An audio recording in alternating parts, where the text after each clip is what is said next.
Something I see all the time as a mix and mastering engineer is an artist will have a track that's almost done, it's almost ready, but it needs like a 5 or 10% push on the production side before it's ready for mixing and mastering. So I figured I'd show you a before and after of a recent track that I wrapped up with an artist where we worked on that last 5 to 10% of the production stuff together in addition to the mixing and mastering. In case there are other artists out there wondering what their music can maybe sound like, they worked with me or someone like me, knowing how we can help. Sorry, I know the lighting in here is terrible, but I live in Canada and the sun goes down at like 4 o'clock now, and the ring light just isn't doing it today.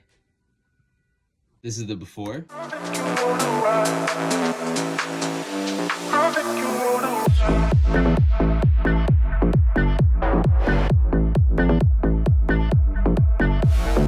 And this is the after.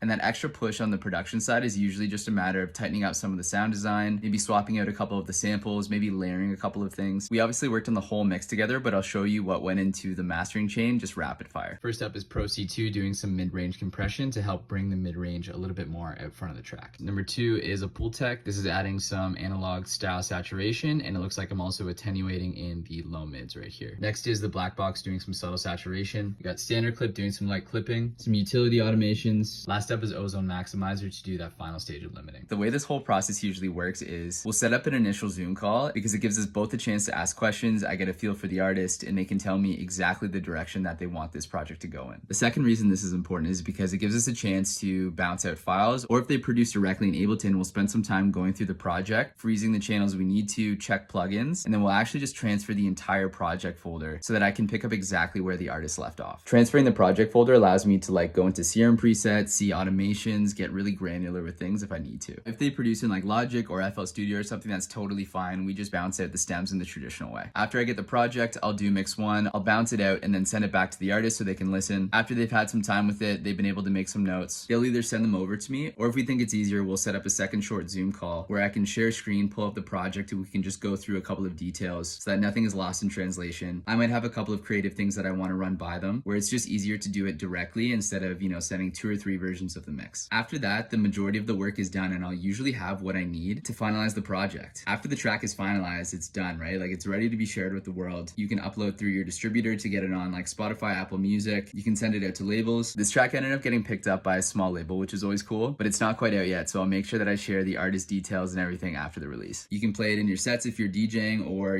send it to other DJs so they can play it out. So if you feel like this process would be helpful for you, feel free to reach out. Looking forward to connecting with you guys.